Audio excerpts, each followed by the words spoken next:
Ini dari saya atau dari sana? Oke. Terus berikutnya. Nah, teman-teman, ada memang beberapa catatan yang penting ya. Jadi kalau kita melihat eviden bukti itu ada 4 level. Saya hanya akan menyampaikan yang saya garisin kuning, dalil. Ketika bukti itu sudah betul-betul konsisten, artinya hasil penelitian itu sudah sama konsisten di berbagai penelitian, kita sebut nanti akan menjadi dalil, itu yang disebut dengan satu eviden. Kalau yang atas hipotesis, tesis itu masih kerangka teori, artinya masih kata saya, kata A, kata B, tapi yang dalil itu betul-betul sudah satu eviden yang terkonfirmasi.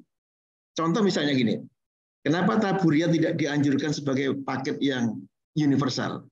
Taburia yang untuk anak-anak itu karena ada satu penelitian di Pakistan tidak begitu kan gitu kan ya. Sehingga kalau itu mau diambil harus ada kriteria-kriterianya. Jadi ada beberapa intervensi gizi yang sebenarnya memerlukan satu pemikiran-pemikiran yang lebih jauh yang kita sebagai profesi gizi harusnya bisa menjadi rujukan. Apalagi nanti setelah menjadi hukum. Itu nanti kira-kira akan saya sampaikan apa saja yang telah tercatat di situ dan apa yang kita yakini sekarang dan ke depan akan kita pakai untuk menyelesaikan masalah stunting ini. Berikutnya. Baik, saya akan mulai dengan contoh ini. Contoh sebelumnya, Mbak. Setelah ini apa setelah ini? Setelah ini, Mbak. Oke, kembali ke atas. Kembali ke atas. Oke, saya akan cerita tentang definisi stunting. Ada satu slide yang terlupas ini. Stunting itu kalau sekarang kan banyak macam-macam. Ada yang mengatakan stunting berbeda dengan stunted. Ada yang mengatakan kalau dia IQ-nya bagus bukan stunting. Ada istilah perawan pendek. Sekarang banyak lagi istilah yang dikembangkan teman-teman. Yang definisi yang paling tepat adalah stunting itu kalau kita bisa definisi kan harusnya satu frasa, satu pernyataan yang bisa membedakan antara objek satu dengan yang lain. Jadi kalau itu yang dipakai, maka stunting itu di semua definisi satu syaratnya. Harus ada kata-kata tinggi badan atau panjang badan menurut umur di bawah minus 2 standar deviasi atau 3 standar deviasi. Itu definisinya. Jadi definisi bukan padanan ya, bukan stunting adalah pendek, bukan adalah kerdil, stunting atau gagal tumbuh, bukan juga dia sebagai akibat, misalnya yang menyebabkan gangguan perkembangan, gitu kan ya, bukan juga sebagai satu penyebab. Tidak. Jadi pertanyaan terakhir kemarin, Pak, bagaimana kalau anak itu stunting, pendek, tetapi penyebabnya bukan karena kekurangan gizi yang kronis atau bukan karena sakit, itu stunting bukan. Saya jawab, sepanjang dia tinggi badan berumur di bawah minus 2, apapun penyebabnya, apapun dia dampaknya, itu stunting. Nanti problem berikutnya masuk dalam ranah asuhan gizi ketika nanti kita baca follow up. Tapi dari definisi itu stunting. Nanti akan dibaca di Perpres, seperti itu bunyinya, atau juga dibaca dalam Permen Kesehatan yang 2020 tentang standar antropometri anak. Jadi tidak peduli apa penyebabnya, tidak peduli apa dampaknya, sepanjang tinggi badan menurut umur nggak cukup, itu pendek. Ini yang clear. Ini contoh yang kita ambil dari teman-teman dari Sinat. Ada Prof. Sandi di sana kalau ada. Ini data dari Sinat itu. Dari Sinat itu sangat jelas menunjukkan bahwa ini misalnya contoh ada yang orange, yang pink ya warnanya ya. Yang pink itu adalah anak-anak yang tidak cukup tingginya itu pendek, yang biru yang normal. Kita bandingkan mereka dalam 2 kategori kecakapan intelektual, kecerdasan. Yang paling kiri itu ada sebut misalnya tidak berkembang atau defektif, atau kalau bahasa teman-teman rendah lah IQ-nya lah, di bawah 60% lah. Kemudian yang di bawah rata-rata yang paling kanan yang superior, yang IQ-nya bagus. Kita lihat berapa pada anak yang stunting, berapa yang tidak. Yang paling kiri itu, yang paling IQ paling jelek itu ternyata ada juga anak-anak yang normal tingginya. Itu kan ya, dari 5,5 anaknya normal sebenarnya. Yang paling kanan, kalau yang IQ tinggi, ada juga anak yang tingginya tidak cukup. Artinya, pertanyaan apakah disebut dengan stunting? Tetap stunting definisinya. Jadi sekali lagi saya ingin menekankan bahwa definisi itu pasti di banyak literatur menyebutkan bahwa tinggi berat badan di bawah minus atau di bawah standar. Standarnya berapa? Beberapa literatur mengenakan minus 2 atau kalau yang ringan dan minus 3 yang sangat pendek. Ini satu catatan yang nanti barangkali teman-teman Karena sekarang ada wacanya juga bagaimana kita mencapai stunting 14%. Apakah kita perlu koreksi dengan perkembangan misalnya kan? Itu kan, ini banyak diskusi yang kita sebagai profesi gizi mestinya kita bisa memberikan satu rujukan. Berikutnya. Terus kita masuk. Halo Mbak.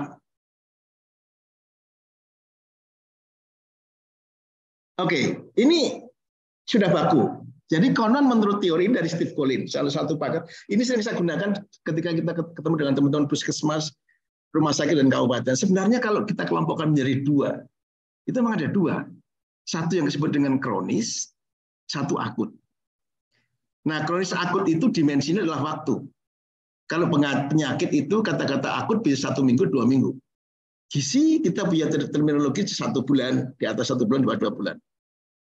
Itu terminologi Pak Ibu akut sekalian dan salam dan hormat kronis. bagi. Kalau itu kronis, maka biasanya yang kekurangan itu tidak hanya satu zat gizi, tapi semua zat gizi. Karena terjadi pada waktu yang lama atau terulang. Jadi yang kurang itu bukan hanya defisit energinya, tapi juga semua zat gizi, mikro dan makro kekurangan. Yang akut itu karena waktu saat yang kurang biasanya adalah energi, sumber tenaga. Oleh karena itu kalau teman-teman kembali ke kasus Cianjur dengan emergensi kemarin, yang kanan itu, yang akut itu, pokoknya protokolnya, siapkan mereka 2.100 kalori per hari, per orang. Karena memang yang defisit, yang ancaman defisit paling banyak adalah kalori. Karena akut yang kurang, kalori yang berkurang, maka indikatornya adalah penurunan berat badan. Atau sering disebut dengan kurus atau wasting. Atau kenaikan berat badan tidak sesuai dengan yang seharusnya. Disitulah poin pertama kalau kita, makanya sekarang Kementerian Kesehatan sangat intensif sekali kalau begitu, stunting bisa kita cegat melalui di situ. Karena apa? Karena akut yang berulang akan menjadi kronis, panah ke kiri. Itu kan ya, itu saya catatan. Nah yang sebelah kiri itu karena kita kronis, akut dalam waktu yang lama, maka yang terjadi adalah bukan penurunan tinggi badan, tapi pelambatan pertumbuhan tinggi badan. Jadi anak sekarang tidak stunting, tapi dia bisa stunting pada bulan depan atau 2 bulan lagi karena kenaikan standar lebih tinggi daripada kenaikan yang sesungguhnya. Jadi dia agak datar. Dan itu yang sekarang menjadi patokan kita yang ke bawahnya lalu oleh teman-teman sekarang, oleh teman-teman Bank Dunia, misalnya yang sebelah kiri itu ada yang namanya Human Capital Index. Jadi stunting itu sebagai ukuran dari kualitas sebenarnya. Kalau yang kanan biasanya risikonya adalah meninggal. Jadi yang kanan itu nanti di risiko di intervensi ada tata laksana kasus. Nanti kalau yang kiri itu kalau dalam literatur stunting itu sebenarnya ya hanya biar dicegah. Nanti kita lihat di list intervensinya. Nah kita sekarang di program stunting ada tata laksana stunting. Nanti kita lihat apa yang harus dikerjakan sesuai dengan protokol dari NCP-nya. Jadi dua ini lalu kita menghubungkan bahwa salah satu strategi untuk mencegah stunting adalah jangan sampai anak itu mengalami kekurangan yang akut. Seperti emergensi yang berulang, diare, sakit, lalu kemarin ada bencana, ada tragedi yang lain. Itu akan menyebabkan gangguan yang sifatnya akut dan kalau itu terjadi berulang-ulang dalam waktu yang lama akan menjadi stunting. Berikutnya. Terus Mbak, berikutnya Mbak. Nah, menjadi rumit karena stunting itu banyak faktor. Oh ini definisinya tadi itu saya lewati ya. Ini saya lewati aja. Tempatnya terbalik. Terus ini definisinya terus. Nah ini rumusnya sudah pasti katanya. Itu Bu Ria teman-teman Kemkes sudah ahli betul. Bahwa ternyata sebenarnya semua orang itu potensinya sama untuk tinggi badannya. Tidak ada perbedaan. Sepanjang memang kondisinya pertumbuhan waktu janin baik dikontrol, ASI-nya cukup, HMP-ASI-nya normal, bagus. Lalu check up rutin, lalu ibu-ibunya berperilaku baik, perilaku BABS, kemudian ada sanitization dan hygiene. Kalau itu terpenuhi, maka panjang badan anak Brasil, Ghana, India, Norway, Oman, Amerika itu sama. Ini yang dipakai untuk ukuran kita. Sekarang makanya kalau kita yang kemarin nanti kalau Anda masuk ke Stranas itu, ini yang kita kejar. Kita tidak mengejar yang kita kejar adalah apakah pertumbuhan janinnya yang baik tidak. Kita kejar ASI-nya. Kita kejar MPASI-nya. Terus jadi yang kita kejar adalah determinannya. Karena stunting itu dampak dari proses itu semua. Jadi ini yang menjadi keyakinan kita dan dipakai seluruh dunia sehingga teman-teman nanti tinggal Kemkes punya standar, ada di KMS baru, ada di KIA itu standarnya sudah dimasukkan. tapi itu adalah refleksi dari pertumbuhan masa janin, pertumbuhan bayi 0 sampai 6 bulan ketika masih mendapatkan ASI, pertumbuhan karena faktor MPASI, dan sampai pengaruh lingkungan semua. Jadi kalau ditanya kenapa tidak cukup tingginya, tanyalah kepada 6 hal ini. Apakah dia baik di nomor 1, baik nomor 2, baik nomor 3 sampai nomor 6. Itu yang kita jadikan jendela, kalau begitu ada peluang untuk mengintervensi. Ya, jadi ada peluang untuk intervensi, dan intervensi cukup luas dan cukup beragam. Dan itu yang nanti barangkali disebutkan Bu Ria tadi, stunting menjadi agak rumit karena banyak sekali faktor yang berpengaruh. Berikutnya, ini yang sudah jadi. Faktor pertama, ketika dia lahir tidak cukup, yang paling kiri itu, bayi yang lahir di bawah 2.500, itu sebagian besar akan menjadi stunting, akan berulang. Jadi kalau lahirnya sudah pendek, nanti anaknya menjadi pendek, nanti juga dewasa nggak cukup tingginya, nanti kalau dari ibu-ibu agak kecil, dan lahir anak yang kecil juga, itu akan terus-menerus. Sehingga pintu yang dipakai, yang disuruh oleh para ahli adalah, pintu adalah ketika dia masa pregnancy. Jadi 1000 HPK itu untuk mencoba memotong cycle. Jadi kalau ditanya, sebenarnya kalau kita mau diskusi, sebenarnya kalau mau menurunkan stunting itu apa yang Anda akan kerjakan? Pertanyaannya, kapan mau diukur? Kalau kita ukur dalam waktu 5 tahun, maka kita jangan lalu menggarap yang misalnya anak-anak yang anak sekolah, anak remaja, kan begitu ya. Jadi pilihan-pilihan intervensi itu termasuk diantara memikirkan, kalau saya ingin menurunkan stunting dalam waktu 5 tahun, maka pilih intervensi, pilih sasaran yang bisa diukur dalam waktu 5 tahun. Karena stunting itu kan luas sekali. Sampai catin, remaja, anak sekolah, kan begitu kan. Nanti ada di Perpres ada saya sebutkan. Tapi kalau Anda ukur tahun 5 tahun dari sekarang, yang paling cocok dianjurkan oleh literatur adalah ya 1000 APK itu. Jadi kalau kita ibu hamil kita sampai sekarang, maka dalam waktu 5 tahun kita bisa petik hasilnya. Lain halnya kalau kita mengharapkan anak sekolah, belum pasti kan. Itu penting, tapi barangkali bukan prioritas. Nanti ada di dalam Stranas itu ada 2 istilah. Ada istilah prioritas yang harus dipenuhi, ada yang istilah penting. Kalau yang penting itu bisa dikerjakan apabila yang prioritas sudah diselesaikan. Ini sudah dalilnya. Jadi tambah rumit karena memang stunting itu dipengaruhi oleh di sana waktu sebelum lahir. Terus berikutnya. Terus ini juga yang merah sudah confirm, sudah dibuktikan banyak. Ilmu gizi yang berkembang itu yang merah, itu yang pertama yang merah-merah itu. Kalau asupannya nggak cukup, pasti berat badannya akan turun atau nggak cukup. Kalau berat badan nggak cukup, pasti ada gangguan daya tahan fisik, akan berpengaruh pada imunitas. Anak mudah sakit. Kalau itu sakit akan berpengaruh terus begitu. Itu sudah established. Yang belum established adalah tanda tanyanya. Kalau misalnya tidak cukup asupan, kenapa nggak cukup? Nah itu teman-teman nanti saya sebutkan di konsep asuhan gizi harus bisa menjelaskan itu. Baik itu nanti yang di masyarakat maupun di individu. Adakah faktor lain ketika anak-anak itu misalnya berat badan tidak naik? Oh iya, ada faktor kesakitan, ada faktor yang lain barangkali. Ada diskusi faktor-faktor sekarang muncul tentang genetik misalnya. Itu bisa mulai berkembang, tinggal barangkali tentang metodologi yang perlu kita jawab. Atau sampai yang sebelah kiri. Yang tanda tanya itu sebenarnya itu harus tantangan kita. Untuk kita bisa bedah kenapa itu terjadi. Karena kalau yang merah itu sudah established sekali, sudah tidak perlu ada pertanyaan. Makanya UNICEF itu kalau membuat suatu diagram, yaitu kanan kiri seperti itu, tapi yang dijelaskan adalah tanda tanya itu. Apa penyebabnya? Ada pola asuh, ada ketersediaan makanan, ada lingkungan, segala macam itu dijelaskan di belakang yang langsung tanda tanya itu. Jadi ini saya kira suatu pertanyaan yang besar nanti ketika kita ke depan ingin mempercepat lagi. Berikutnya.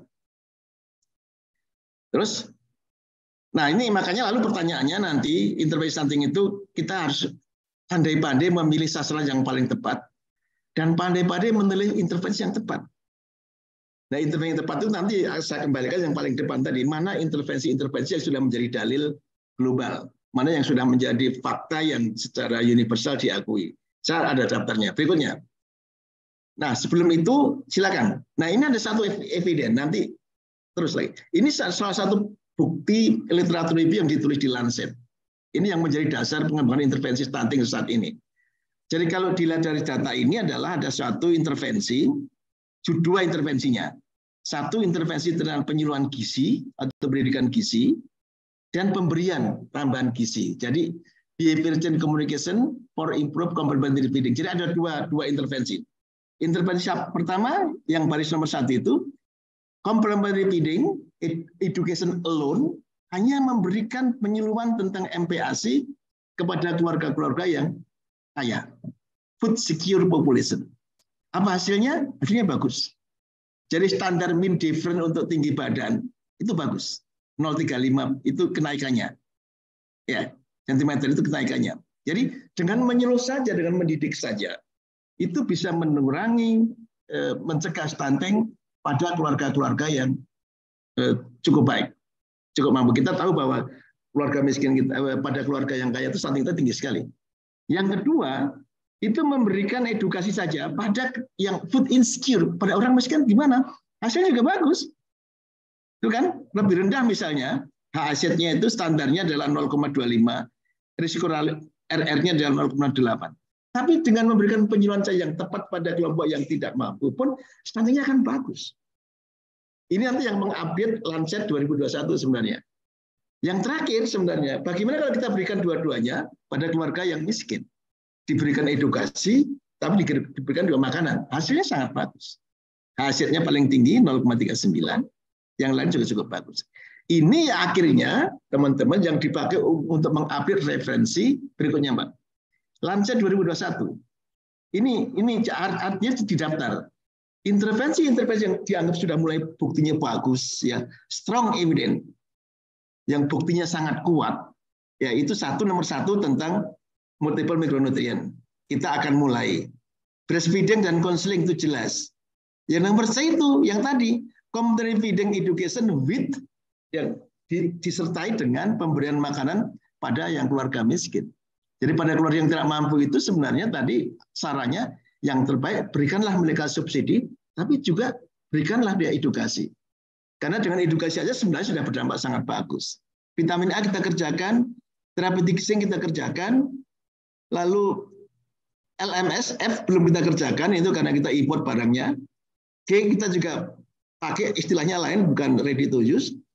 Yang sampai L. Kalau ditanya di mana letaknya PMT, kan gitu kan? Ini di mana? Nggak ada letaknya PMT di situ. PMT itu nanti masuk kepada kelompok 2 berikutnya. Kelompok-kelompok intervensi yang moderate evidence-nya. Yang tadi betul, yang tadi betul. Ya, yang moderate evidence-nya. Tadi strong itu kuat. Strong evidence itu diambil dari riset yang sangat kuat, yang dengan metodologi yang baik. Sehingga kita kalau itu dikerjakan sudah pasti bagus. Yang supplementary feeding itu misalnya yang moderat itu misalnya sanitasi. Karena kita itu sudah hampir 90% cakupannya sanitasi itu. Berarti tinggal problem-problem di luar sanitasi yang sebenarnya kita menjadi problem. Kalsium, balance, energy, protein, supplementation yang nomor C itu yang disebut dengan PMT ibu hamil. Kan? Itu yang dia juga begitu. C, zinc supplementation, itu yang tidak kuat evidence-nya. Jadi artinya kalau itu mau kita kerjakan, harus kita betul-betul dikawal, diawasi, sampai kepada mulut dan diperbaiki. Sehingga kalau bahwa itu kita kerjakan, ya nggak apa-apa. Tapi kita sebagai profesi, kita tahu bahwa kalau itu kita kerjakan, itu sebenarnya evidence-nya nggak kuat. Bahwa ini berdampak kepada hasil gitu. Itu kita buktikan betul. Sehingga kalau kita mau diskusi, oke, kita kerjakan, yang penting satu, harus tepat sasarannya. Kan? Bisa nggak kita memilih anak yang kurang gizi yang tersebar di masyarakat? Nggak bisa. Karena sekarang cakupan posyandu juga masih rendah, cakupan IPPGM juga belum cukup baik, kan begitu kan ya. Jadi masalahnya banyak anak yang tidak terdeteksi, lalu sehingga bahan-bahan yang sudah terbeli tadi biasa kalau menurut Riskesdas itu dia diberikan secara merata kepada teman-teman yang tidak membutuhkan harusnya kan. Ini beberapa kompleksitas di manajemen yang kita kerjakan. Yang lemah misalnya weak evidence itu satu misalnya food distribusi, jadi program-program tentang transum makanan. Kalau dulu termasuk ini kan Raskin misalnya kan, itu termasuk. Jadi termasuk evidence-nya nggak kuat, setelah diteliti banyak yang tidak tepat sasaran, tidak hasilnya. Nah sekarang berkembang adalah ini saya kira bagus nanti kita ikuti secara ilmu tentang peranan probiotik ya. Kemudian beberapa lain seperti sekarang mulai berkembang suplemen yang di masyarakat, saya kira ilmu pengetahuan nanti akan memberikan kita seperti apa. Jadi teman-teman ke depan memang kita perlu memberikan telaan di proses asuhan gizi. Harusnya kita bisa memberikan satu kajian seperti apa yang intervensi apa yang harusnya menjadi prioritas. Walaupun secara nasional kita sudah diblanketkan sekarang.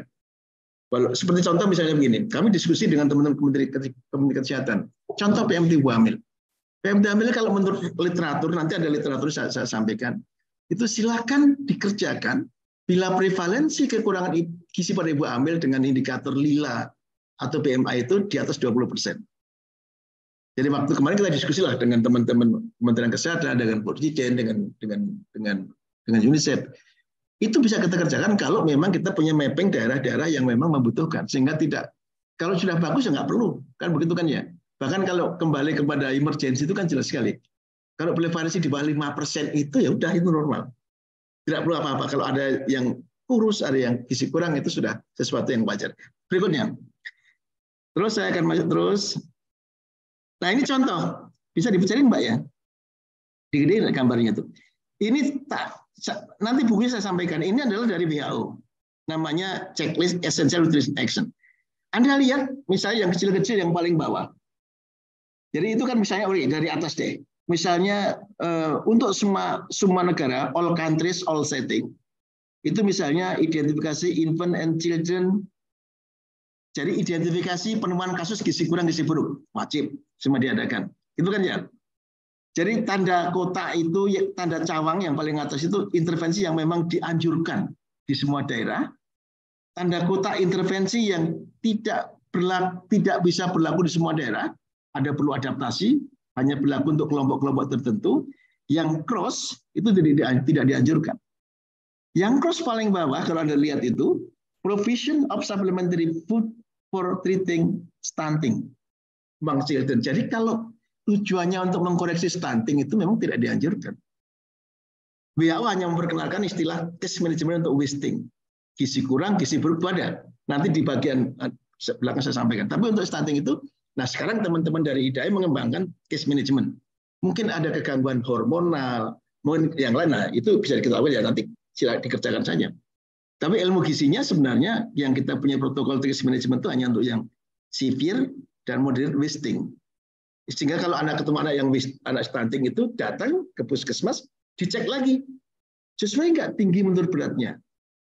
Kalau sesuai, berarti sudah secara kegizian sudah cukup. Kecuali kalau ada asesmen lain, ada kajian-kajian hormonal, kajian-kajian yang lain yang bisa mendorong keluar sebagai intervensi, itu akan menjadi cerita lain. Sekarang kan perintahnya kan anak yang didefinisikan stunting harus dirujuk ke puskesmas. Nanti akan ditangani oleh dokter spesialis anak. Gitu. Cuma nanti kalau saya sampai ke rumah sakit, nanti silakan nanti bagaimana kita melangani. Nanti kita sampaikan kepada itu. Terus berikutnya. Ayo Mbak. Oke, ini saya lewati, ini janji. Kalau cakupan tadi bagus semua tadi, maka kita bisa menurunkan stunting menjadi sampai 14%. Ini janji literatur. Jadi yang kita kejar cakupannya memang. Jadi betul-betul stunting itu kalau dalam konsepnya global prevention dia, preventif. Ya ini contohnya karena yang diintervensi itu penyebabnya, determinannya. Berikutnya. Ini terus Mbak. Berikutnya. Terus. Nah, ini yang saya sampaikan. Jadi kalau kita hampir semua penyakit itu menggunakan 3 level pencegahan. Jadi 3 level of prevention itu ada pencegahan primer, pencegahan sekunder, pencegahan tersier. Pencegahan primer itu basicnya adalah tujuannya adalah menghindari mencegah faktor risiko. Yang faktor-faktor risiko kita hilangkan semua. Melalui strateginya adalah melalui edukasi dan konseling dan pemberdayaan masyarakat. Dan itu domainnya adalah harusnya bagian dari kompetensi teman-teman kita semua, baik nutrisi maupun dietitian. Kan begitu kan ya? Jadi kalau kita lihat di ranah intervensi gizi menurut NCP itu kan ada 4 intervensinya. 1 adalah education, yang kedua counseling, ya. Yang ketiga atau yang pertama tentang delivery makanan atau gizi, dan yang keempat adalah koordinasi dengan profesi lain. Karena kita tidak akan mempunyai kemampuan. Itu nanti akan yang sebelah kanan. Jadi yang primary prevention itu, yang pencegahan itu, satu, mencegah faktor risiko, misalnya semua bayi harus ASI, semua MPASI, anak-anak harus memenuhi standar kelompok bahan makanan, kemudian vitamin A, itu isinya yang sebelah kiri itu. Lalu sasaran semua sasaran, intervensinya adalah spesifik dan sensitif, yang listnya tadi kita sampaikan. Lalu kinerja cakupan yang tidak cakupannya. Berapa cakupannya? Jadi kalau bicara ASI, berapa cakupan ASI-nya? Kan gitu. Jadi ini yang kita lihat. Lalu kinerja cakup. Lalu settingnya di masyarakat dan vaskes primer, tadi Bu Ria sudah menyampaikan. Lalu pelaksanaannya adalah masyarakat dan tenaga kesehatan, harusnya nutrisionis kita sebagai koordinator. Karena kita yang mempunyai dibekali keahlian untuk melakukan proses asuhannya. Nah ini yang terkait dengan kelompok 1 yang asuhan gizi yang di masyarakat. Dengan menggunakan pendekatan assessment, diagnosis, intervensi, sampai dengan monep yang dalam kelompok basic komunitas. Tapi nggak cukup itu. Harusnya kalau itu kita lakukan, harus kita ikuti dari yang kedua. Strategi untuk mencegah dan mendeteksi dini. Di sana disebut adalah early detection dan early intervention. Maksudnya apa? Harus ada upaya, misalnya kalau untuk obesitas, ada screening berat badan untuk orang dewasa. Kita di Posyandu sudah kita kembangkan tentang pemantauan pertumbuhan. Jadi pemantauan itu bukan suatu intervensi, dia sebagai alat untuk mendeteksi secara awal gangguan pertumbuhan. Jadi makanya kalau ada ditanya, ditimbang sama saja, karena penimbang bukan intervensi. Itu strategi untuk case detection, untuk selanjutnya dari intervensi itu. Hampir semua penyakit punya itu. Untuk cancer ada pap smear, untuk tinggi badan, berat badan, segala macam. Semua penyakit itu adalah semua bahan yang nomor 2 itu. Kalau kita nanti misalnya berjalan dengan stunting, kita menggunakan kenaikan berat badan sebagai indikator proksi untuk kenaikan untuk gejala awal stunting itu. Kalau itu lewat juga, maka masuk yang terjadi prevention, yang judulnya lebih kepada rehabilitasi, menghindari kematian dan kesakitan. Karena orang yang sampai kepada tertiary prevention itu harusnya sudah dalam gejala-gejala yang berat. Udah stunting sangat pendek, mungkin diikuti dengan penyakit segala macam itu. Itu juga membayangkan kayak seperti itu. Izin. Kalau di dalam gizi menit lagi ya Pak. Makasih. Kalau bicara gizi kurang, gizi buruk, anak-anak yang severe, yang berat badannya sangat kurang, nilainya di bawah 11,5 cm, itu kan ya di bawah -3 itu harus masuk di tertiary prevention. Untuk apa? Untuk dideteksi dengan baik, lalu ada proses rehabilitasi dan menghindari kematian dan kecacatan. Strateginya adalah tata laksana kasus, sasarannya adalah semua anak yang gizi kurang, gizi buruk. Nah, stunting nanti saya tambahkan baru karena sekarang ada protokol baru yang dikembangkan di Kementerian Kesehatan. Nanti silakan seperti apa bentuknya. Kan begitu kan? Nah, kalau diukur kinerjanya apa? Kalau yang sebelah kiri tadi yang kita itu adalah cakupan program, di sini lebih banyak kepada ketaatan kepada protokol. Ya, cure rate-nya dengan penyembuhan seperti apa?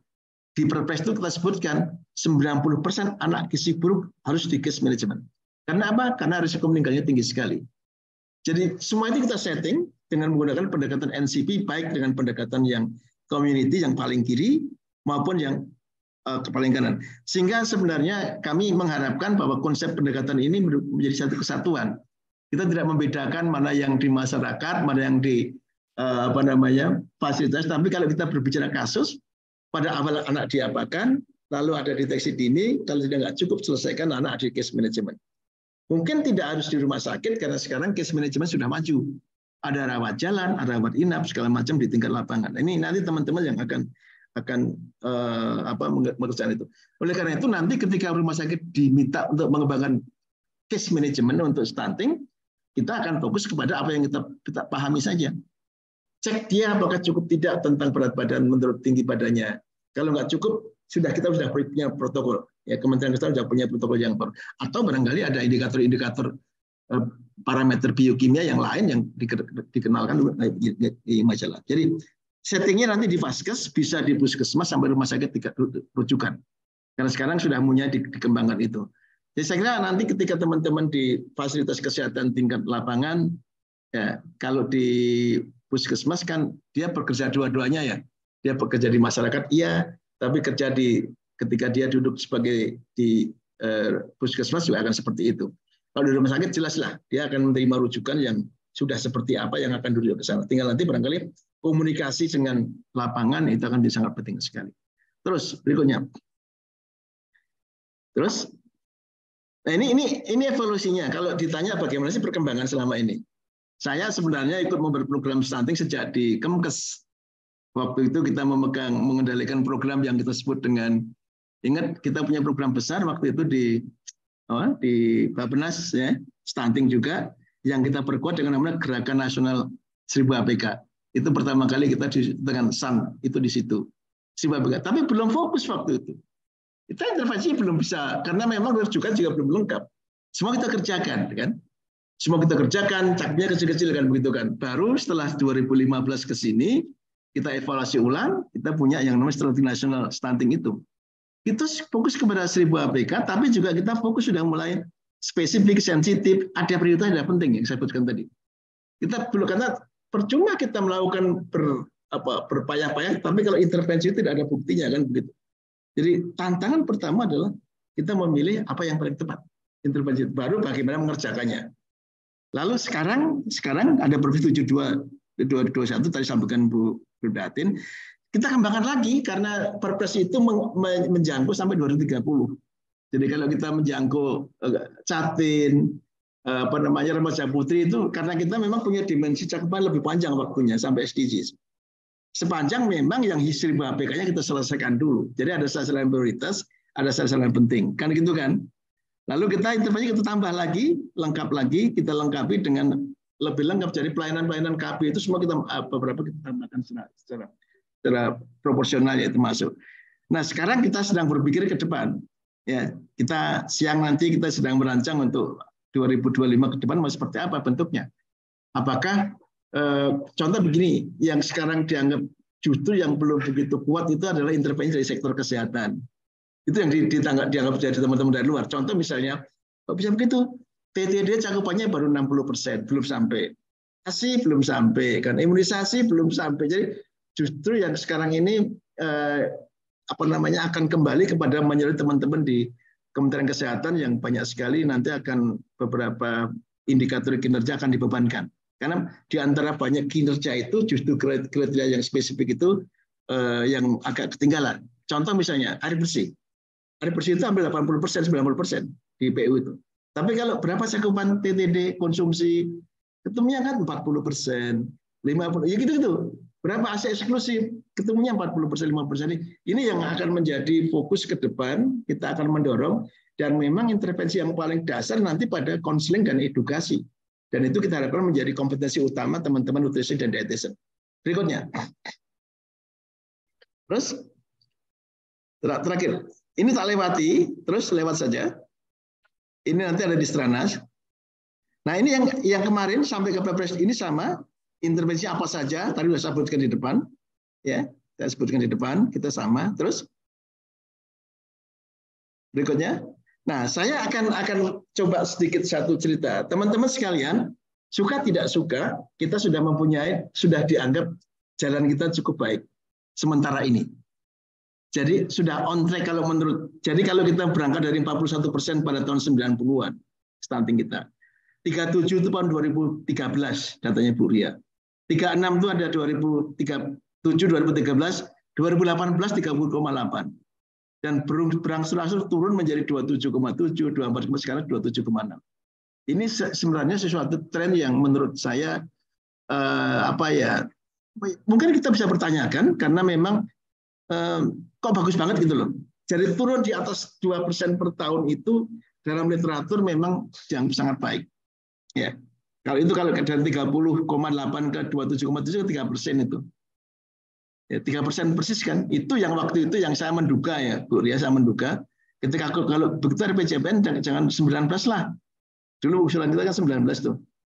Kalau begitu harus turun 3% per tahun, jadi 3% kali 5 tahun ke 15%.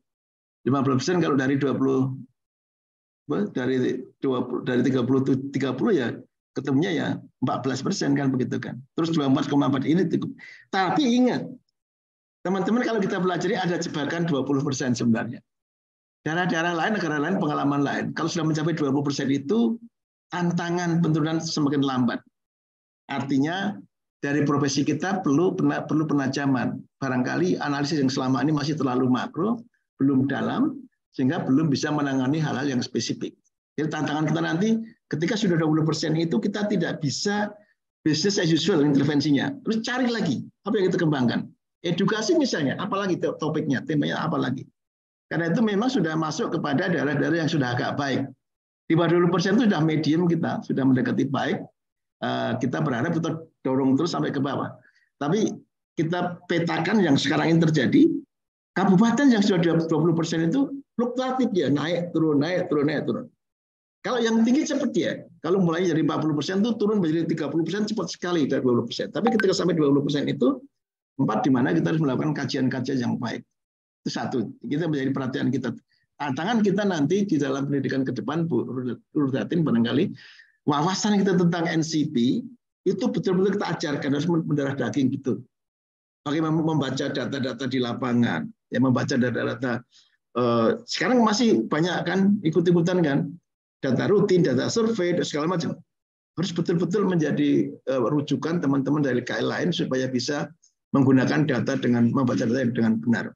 Kemudian kita kalau bisa benar-benar diyakinkan harus memilih menggunakan intervensi yang terbukti baik. Caranya bagaimana? Kalau ragu-ragu kita diskusikan. Misalnya kan. Jadi jangan sampai nanti pakai perkiraan, oh saya mau ini sama ini. Banyak sekali sekarang itu banyak teman-teman lapangan yang menamakan dirinya punya praktek baik. Ini paling bagus, tapi sebenarnya praktek baik itu belum ada buktinya bahwa ini memang baik. Jadi saya pikir harus ada satu validasi sebagai itu. Lalu saya kira kita perlu membantu nanti kajian-kajian intervensi yang evidence masih lemah. Kalau kita mau memberikan PMT dengan baik, apa yang perlu didukung lagi? Jadi kalau kita profesi bisa masuk seperti itu akan bagus sekali. Jadi kalau misalnya, oke, PMT lokal itu gampang tidak? Menurut saya memang tidak mudah PMT lokal itu. Kita pernah pengalaman dalam waktu krisis itu. Nah sekarang kalau mau mudah, yang paling efektif seperti apa? Ini kita carikan satu bentuk-bentuk yang lain. Lalu saya kira yang terakhir, menurut saya kita harus betul-betul mendarah dagingkan NCP itu, karena sekarang ini kalau menurut saya ya, standar kurikulum pendidikan kita menggunakan NCP sebagai satu platform. Jabatan fungsional juga menggunakan itu sebagai platform. Sehingga nanti pola kerja kita, budaya kerja juga menggunakan itu sebagai satu acuan kerja kita. Jadi semua sudah kita arahkan ke sana. Tinggal bagaimana kita nanti bisa meyakinkan secara bertahap memberikan coaching kepada teman-teman kita hal-hal yang baru barangkali. Stunting menurut saya walaupun lama masih relatif baru. Karena pertanyaannya macam-macam. Kemarin saya ditanya juga sama teman-teman di Setmabres, Pak Min, betul nggak itu kalau pangan hewani bisa menurunkan stunting? Karena kita bisa menjawab itu.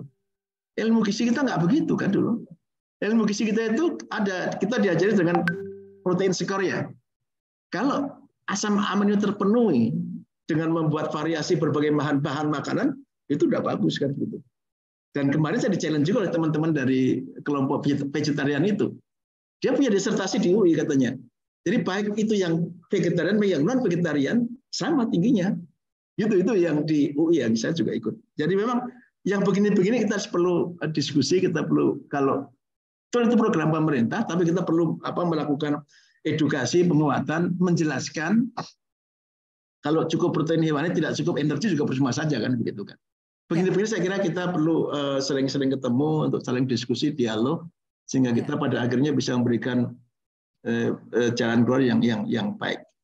Itu saya kira Bu Sunarti, teman-teman sekalian minta maaf kalau tidak berkenan terlalu cepat. Saya sangat welcome. Saya lampirkan dalam bahan itu tentang checklist tentang essential nutrition. Kalau ada orang bertanya tentang intervensi apa yang paling baik dan alasannya apa, buka linknya itu. Betul. Contoh misalnya, kalau tadi ada anjuran, kenapa tidak ada anjuran memberikan stunting pada PMT pada stunting? Itu ada penjelasannya belakangnya. Satu, belum ada buktinya. Yang kedua, yang belum ada buktinya. Ya artinya belum ada evidence bahwa itu ada yang kedua itu mahal sekali kan. Jadi sudah harganya mahal tetapi belum ada bukti. Itu yang di A itu tentang ENA, yang di B itu tentang Perpres. Kalau teman-teman ingin sedikit membaca tentang itu saya sampaikan. Silakan nanti dipelajari untuk pegangan kita bersama. Ya. Terima kasih. Assalamualaikum warahmatullahi wabarakatuh. Baik. Waalaikumsalam warahmatullahi wabarakatuh. Wah, rupanya materi Pak Amin sangat luar biasa ini ya, membuka wawasan kita tentang bagaimana penanganan stunting yang lebih efektif dan efisien ya Pak ya. Baik, mungkin karena waktu kita sudah beranjak terus, saat ini sudah 11.33 Bapak, Ibu dan teman-teman sekalian. Langsung saja kita berdiskusi ya, dalam panel diskusi ini sudah terpilih beberapa pertanyaan.